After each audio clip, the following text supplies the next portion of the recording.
Jangan lupa subscribe, like, and share. Mau tanya Pak Ustadz, bagaimana cara menghancurkan Donald Trump yang melarang umat Islam beribadah di Amerika Serikat? Mantap. Kita umat Islam ini sekarang, jangankan menghancurkan Donald Trump, Donald bebek aja pun tebal. Tengoklah anak-anak kita permainannya apa, tontonannya apa, Amerika semua. Oleh sebab itu maka adanya pernyataan begini, ini menunjukkan kita masih punya izzah jati diri. Ada orang tak peduli lagi. Ada orang tak peduli lagi dengan ini. Biar sajalah. Tapi masih ada orang peduli, alhamdulillah. Bagaimana cara melawan Amerika ini? Kata Syekh Muhammad Mutawalli Asy-Sya'rawi, kalau dilawan mereka dengan kekuatan, mereka jauh. Tapi ada kekuatan yang tak bisa mereka kalahkan, yaitu kekuatan ikatan kita dengan Allah Subhanahu wa taala. Jaga. Ada seorang berkeyakinan melawan Amerika dengan cara ledakkan kedutaannya, bunuh turis-turisnya. Tapi tak setuju saya dengan ini. Maka kekuasaan akan tumbang sendirinya dengan pengetahuan yang benar. Maka umat ini mesti dididik kembali kepada ajaran Islam. Itulah yang dikatakan oleh Profesor Dr. Ismail Raji Al-Faruqi dari Palestina. Dia orang Palestina. Kata dia, kita tak mungkin menang melawan Barat, tapi kita bisa lawan dengan apa? Ilmu pengetahuan. Anak bapak ibu, ajarkan bahasa Inggris, masukkan sekolah, pakar ekonomi Islam, pakar politik, hebat hukum SHMH, menjadi dokter. Dia yang akan menolong agama Allah nanti.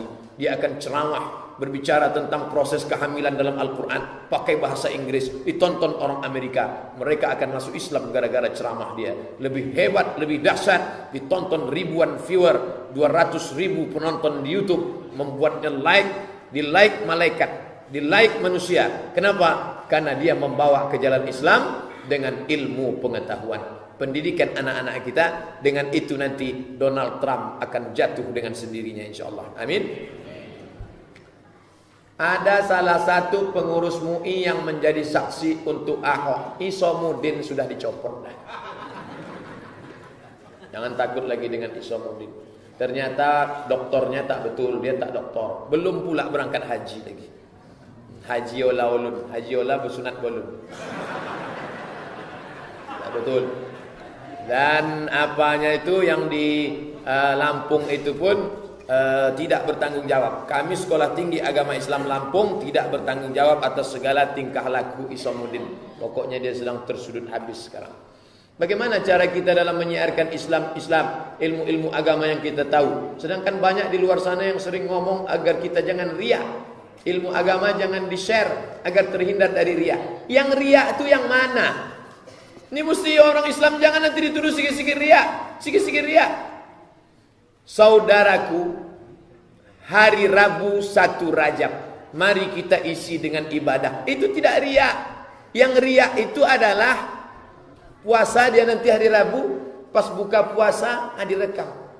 Allahumma laka sumtu wa bika amantu.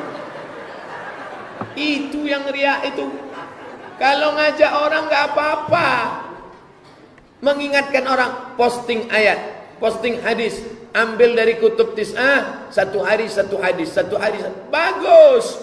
Tapi menceritakan ibadah, sudahkah anda berzikir hari ini hadisnya, bagus. Tapi ketika dia berzikir, setelah 1000 kan itu zikir, setelah 1000 dipoto. Alhamdulillah sudah 1000 hari ini. Bagi yang suka tolong like and share ya. Jangan. Jadi tidak semuanya riya. Bedakan itu. Apa itu aliran Syiah Pak Ustadz? Beda kita dengan Syiah 5. Kata Syekh Ali Jum'ah. Yang pertama dia menambah rukun iman. Mesti percaya kepada imam yang 12. Sedangkan kita rukun iman kita cuma 6. Sedangkan dia mesti percaya kepada imam yang 12. Siapa yang tak percaya kepada imam 12 kafir. Yang kedua, dia mengatakan Quran itu sudah diotak-atik, diobok-obok oleh Umar, Utsman, Abu Bakar. Maka dia tak percaya Quran yang ini. Kalau memang dia tak percaya, kenapa mereka masih pakai Quran ini? Kata imam dia, sementara Quran yang asli datang, pakai aja yang KW ini dulu. Yang ketiga, kita kalau disebut nama sahabat radhiyallahu an, Nanti sholat tarawih, Al-Khalifatul Awal Abu Bakrin Siddiq radhiyallahu an. Kalau dia enggak, Abu Bakar laknatullah alaih. Itu perbedaan kita. Yang keempat, mereka mengatakan Allah itu bada yabdu bada. Allah setelah mencipta, dia tak tahu apa yang akan terjadi ke depan. Sedangkan imam-imam tahu. Imam-imam lebih hebat daripada Allah. Yang keenam, yang kelima, ini yang payah. Ada namanya taqiyah. Taqiyah itu apa? Kalau dia datang ke Pekanbaru, dia ngaku ahlu sunnah. Kamu Syiah ya? Enggak, saya Sunni. Kalau kebetulan banyak orang NU, kamu Muhammadiyah ya? Enggak, saya NU. Saya Sunni. Tapi begitu dia sudah banyak, tapi katanya kamu Syiah. Enggak, saya Susi. Apa itu? Sunni Syi'i. Payah berdebat dengan dia. Kenapa? Dia bunglon. Ketika dihinggap hijau, hijau. Hinggap coklat, coklat. Ini 5 perbedaan kita dengan dia. Cara mengetahui kriteria aliran Syiah gimana Pak Ustaz? Awal-awal pengajiannya tentang cinta ahli bait. Oh Husain, kami mengenang kematianmu ya Husain. Labbaik ya Husain.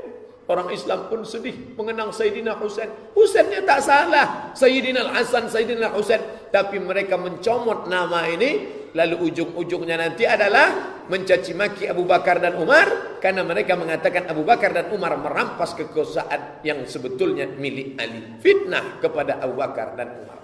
Itu cirinya. Adapun solatnya, sujudnya nanti mesti ada turbah Karbala, yaitu tanah yang dicetak bulat dari Karbala Irak untuk sujud di atas. Kalau tidak ada turbah Karbala, bisa digantikan dengan tisu.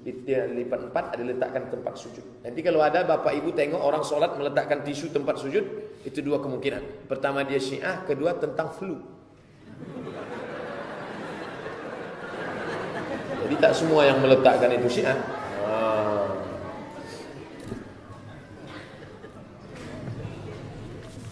Ustaz, apa yang menjadi pedoman dalam meluruskan shaf dalam solat? Qadamun biqadamin, kaki dengan kaki. Mangkibun bimangkibin, bahu dengan bahu. Ini shaf, ujung sajadah, maka tumitnya di ujung shaf. Ini shaf, ini sajadah kita kan cantik nih. Ujung tumit di ujung sajadah. Ini ujung sajadah, tumit. Jadi tumitnya yang sama rata. Adapun ujung kakinya tergantung kaki masing-masing. Kalau kakinya panjang ya panjang lah, bukan? Kalau pendek.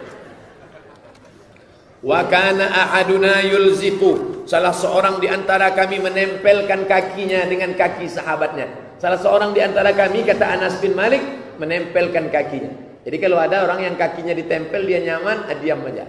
Tapi ketika ditempel dia agak geli-geli sedikit, geser sedikit. Nah, jangan asik mengurus kaki kita.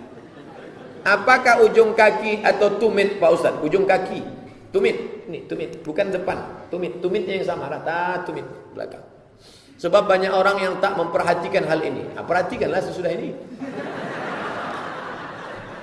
Itu kan ada stiker tuh. Dilarang tidur di masjid. Dilarang tidur di masjid. Dilarang HP berbunyi. Buatkan satu lagi stiker, gambar tumit, luruskan tumit. Ada tuh stikernya, cari cetak. Ada gambar right, wrong. Yang right, tumit rata. Yang wrong, ujung rata, tumit berserak-serak di belakang. Apakah boleh jamaah mengeraskan suara dalam solat sehingga mengganggu orang yang lain? Solat itu bacaannya dibaca hamsah. Hamsah itu diagak-agak dengar telinga. Solat zuhur. Yang mendengar telinga kita, bukan telinga orang. Kalau ada orang solat sampai suara dia didengar orang lain, ada 2 kemungkinan. Pertama dia jahil, yang kedua pokak.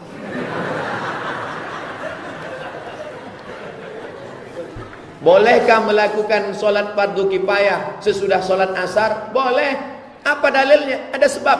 Tidak boleh solat setelah asar, setelah subuh, kalau tak ada sebab. Tapi kalau ada sebab boleh. Habis solat asar, masuk ke masjid. Usolli sunnata tahiyatal masjid. Loh, ini setelah asar tak boleh solat? Boleh, karena ada sebabnya. Sebabnya apa? Masuk masjid.